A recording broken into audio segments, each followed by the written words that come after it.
Hi everyone, welcome back to my channel, or welcome to my channel if you are new. So we're gonna do a monthly reset of my budget. So again, my name is Val. I am a mother of two, a wife, and I work in a corporate world. I have a full-time job, and I do have also a side business with friends where I'm earning quarterly.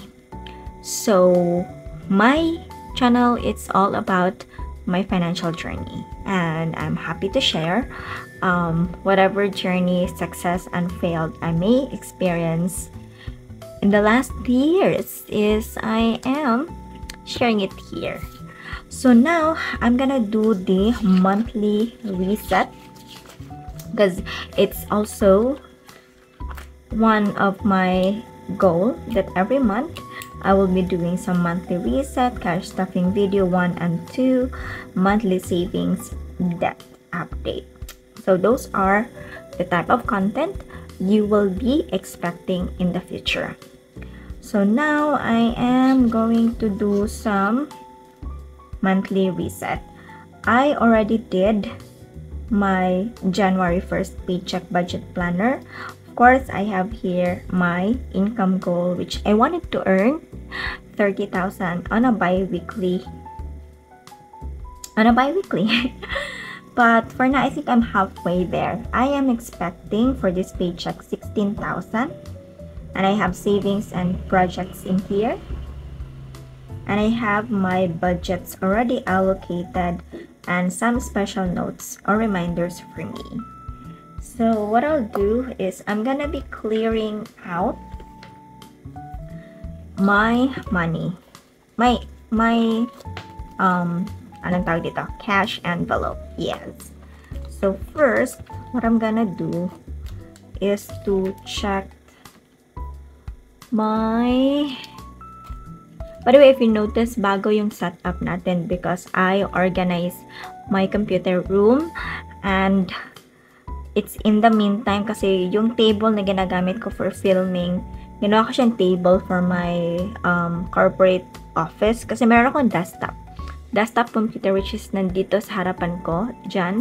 And then yung sa kabila, parang pina-L ko siya na table. So yung computer personal here, nandito sa side is yung laptop table which is meron na siyang laptop stand, and parang ano ako na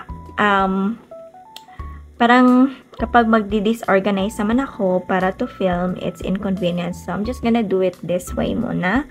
In the meantime, so if you notice, it's not pinkish, it's black. So what I'm gonna do, these are all the amounts I've swiped in my credit card, and these are the amounts na hindi pa checked, yung hindi ko pa nababayaran. So next is that I will be paying, let's say, what are the amount. I have Spotify 149. So anyway guys, sa mga merong ano dyan, wait lang, sa merong mga credit card dyan guys, paano nyo ba napapa-waive yung annual fee? Kasi for me, I'm using a Union Bank, and for the Union Bank, I can waive the annual fee using my rewards. I have BDO, so I think I'm safe with the Union Bank. Kasi yun yung ginagamit ko for all the transaction right here. Now with my BDO naman, my BDO is what I use for an installment basis. But hindi siya annual fee, monthly fee siya. So I'm paying 150 every month. Pero kapag multiply mo yung 150, that's gonna be 1,800. So in 1 year, parang ang bigat na, diba? So I wanted to ask you guys, sa mga BDO credit card user here, how do you manage waiving your annual fee? Because right now, I am planning to activate my Citibank na card. Actually, it's been with me since last year, December. So 1 year na siyang hindi ko na-activate, guys. So I'm planning to activate it kasi no annual fee forever, as long as for the first month, I will be spending around 21,000. Yan. And, ano ba? Yeah. And then, I'm planning to close my Union Bank. But for my Union Bank kasi, kahit classic Visa siya, malaki na rin kasi yung credit limit na binigay sa akin. But I wanted to start with the Citibank kasi sa Citibank, platinum card yung binigay niya sa akin. Pero maliit lang yung credit limit. But as long as I will be keep using the Citibank, I'm pretty sure na tataas yung aking credit limit, di ba? So I'm really torn between with this benefits and other rewards. Also with the annual fee in the part, guys. So going back, I have grocery, which is 808. Let me just pay the credit card. Sorry, for the grocery. Where was it? 808. Here. 5, 6, 7, 8. So 8.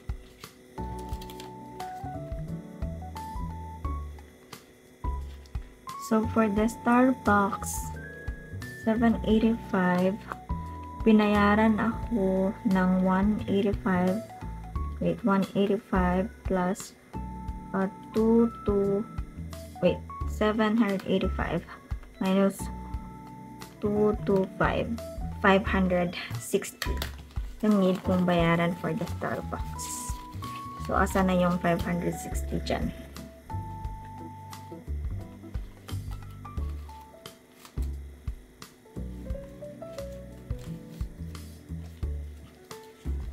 $560. Wala, mamaya na yung 10.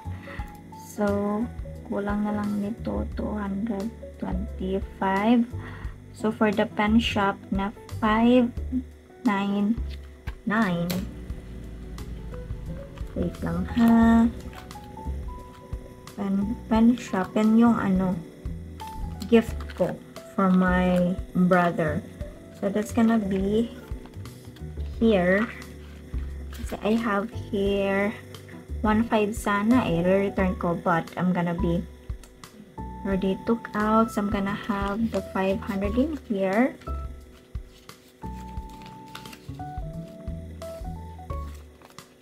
So which means wala na ito. So ano na lang, 13 plus 3,750 plus 3,750. So that's 8,800 to. Bilangan natin. 1, 2, 3, 4, 5, 6, 7, 8, 800. Okay, tama naman. So, lagyan ka lang yung total. Ano ba tayo ngayon?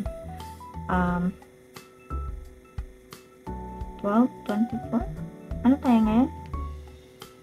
I forgot. Yeah, 12, 20, 23. So, 8,800. Okay.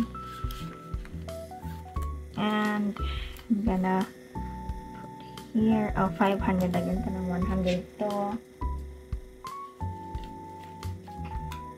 Okay. So, for the Daiso, 236 naman. 250. So, 250. So, for the Temu, 235. So, yung sa CBTL, 505. So, mamaya na. Yeah. Mamaya na. So, what I'll do, I'll add everything. Add everything now. Meet me in the pouring rain. Na na na na na na. Na na na. So, ayan. Yan. 100. So, ito naman. 200 plus 1,000. So, wait lang. 1, 2, 3, 4, 5, 6, 7. 1, 2, 3, 4, 5, 6, 5, 7. Ay, wait lang. Yan. Palitan ka lang to. Maghanap sa mga change. Yan, para mapalitan. Tapos, ito na mga 500. Ano ba yung 500 ba tayo? Okay. Dito sa grocery. Yan. Para, madami tayo. 1, 2, 3, 4 coins. Alright. Okay. And let me count. 1, 2, 3, 4.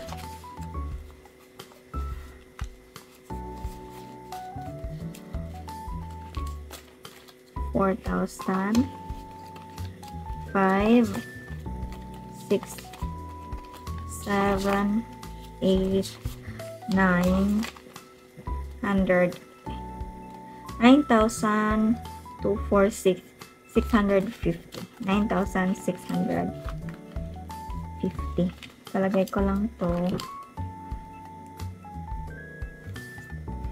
9,650. 9,650 ba? Tama ba? 1, 2, 3, 4, 5, 6, 7, 8, 9. Okay. Tama naman. Tama naman siya. Okay. So, double check ko lang muna magkano yung total bill ko.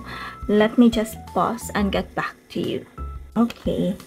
So, 12,725 yung current running ng aking credit card. So, 3,075. So, balas ko to 345. 505. Oops, kulang pa din, no? 149. Okay. Yun na yan. I think that's it for my BPI. So, yung kulang na lang is that ito, sa Temo guys, ito yung birthday gift / Christmas gift ko for my husband.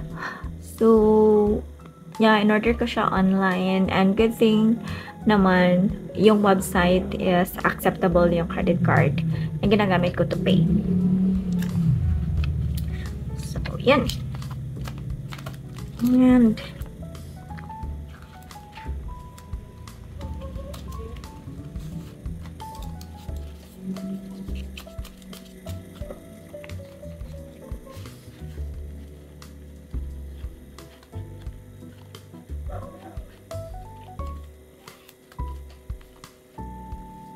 so, ayan, Union Bank. Okay. So, let me go to the video. Siguro mamaya na si video. But since, bago naman yung ano natin. So, for the grocery, guys, hindi ako nag-spend ng grocery for na. Kasi walang pasok, diba? Ang saya lang naman. 1, 2, 3, 4, 5, 6, 7, 8, 9, 10. Okay, may extra pa ako for my grocery. So, yun. Ikikip ko muna to for my grocery because I don't know if I have any plans for like, yeah, it depends. Sige. Tapos sa public transport naman, I have extra 1,100.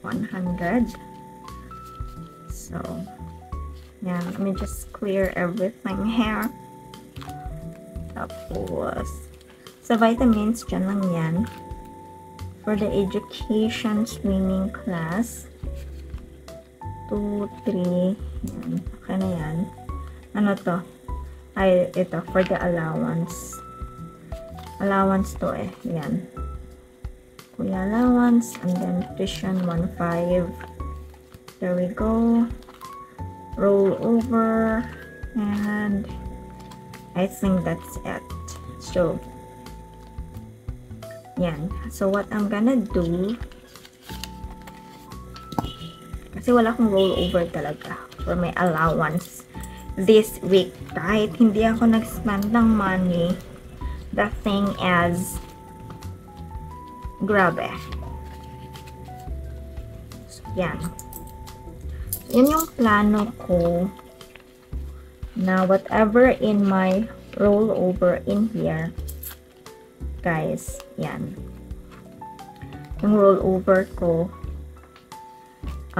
rollover, the plan always with the rollover, 50% goes to my sinking funds, 50% goes to whatever I want to buy online or whatever I want to buy. Basta, yun lang. So, let's see. Okay, I've done my money reset. Let me just put some check.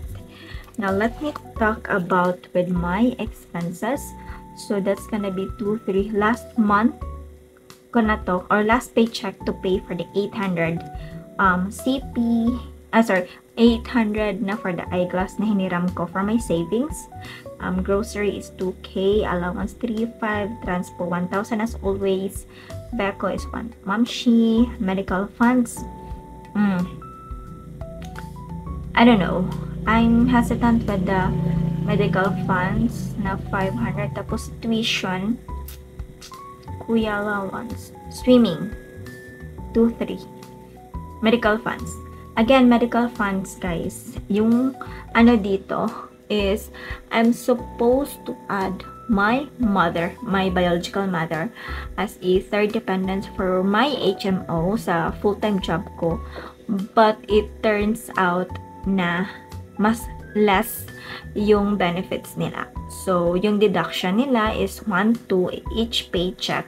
But yung coverage nila na amount per illness is 70,000. Tapos, may ward lang yung room. So, yun. Tapos, hindi din part yung pre-existing. So, parang ina-anticipate ko kasi yung high blood niya. Baka kasi anong mangyari by next year. So, I really don't know. So, pinaprepare ko sana yung insurance, health insurance niya to cover. But, dun ako na for the 70,000 na coverage. Kasi I really thought it's gonna be 150,000 coverage per illness. But, it turns out like half lang. So, magbabayad ako ng 1,200 for that. And, I'm just thinking na siguro I'll just save up the 1,200 for 12 months. I can save 14,400 in 1 year. But, yun na nga, we will see how it's gonna turn out, what will happen, and yeah, yun lang. So, I'm just gonna look for it. I'm gonna check. Okay? So, okay na ako for my monthly reset. Tuition fee. Okay, I think I'm all good for monthly reset. Next video is all about my cash stuffing video, first paycheck of the month of January. Thank you so much for watching, and I hope this is very helpful for you. I hope more information you have gathered, and I will see you on our next video, guys. Please don't forget to like, subscribe to my channel, share this to any friends, family na nangangailangan ng kasing video to be inspired more to achieve their financial journey. Thank you so much, and I'll see you on our next video. Bye-bye.